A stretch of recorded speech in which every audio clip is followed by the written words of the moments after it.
Hello guys, so I would like to show you a video process of a house painting I did on watercolor and white gouache.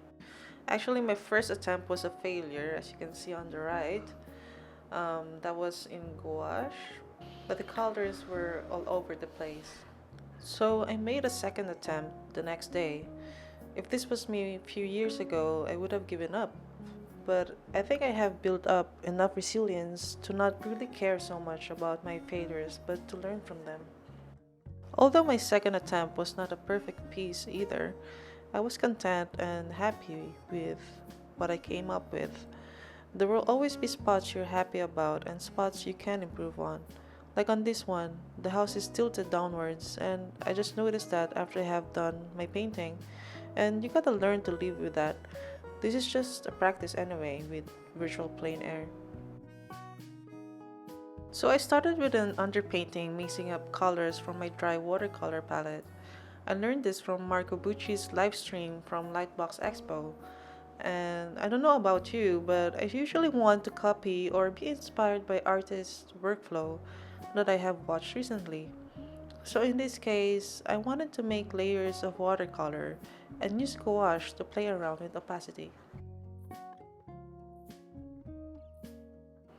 I really had a hard time with painting this brownish green grass at the middle.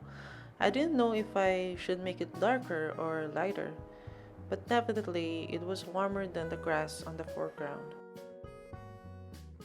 Now that I'm looking at it, the sky could have been a warmer shade. That was hard to do without making it a dark sky, so I just went on with this blue shade.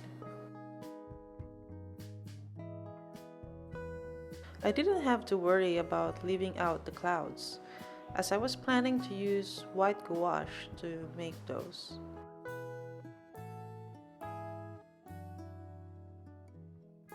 At this point, the colors are set up, but the painting is not so readable yet. If there was no house there, the painting would look very undone. So I went through with it, even though there are lots of things to add up and fix. So I'm adding the grass here, and I'm still not liking it because it's supposed to be a little more brown. So while waiting for the grass and sky to dry up, I started working on the house.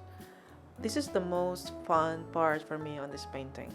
I get to play with color and light, leaving out the highlights, and really making sure the walls and roof are on the right shade. I didn't want to make the same mistake with my last gouache painting. So I was really careful with this, and um, I'm not a fan of like really detailed paintings. I wanted this to be a bit loose, but it was kind of hard with architecture, I guess. So I tried my best with just um, at least making sure the house looks like a house and the highlights and shadows are on the right place.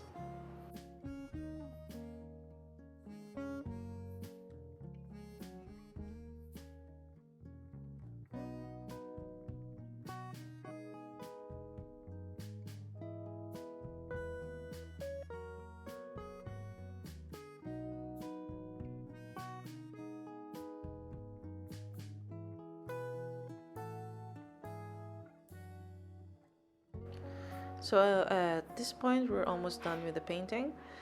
Um, so I'm adding the highlights with white gouache.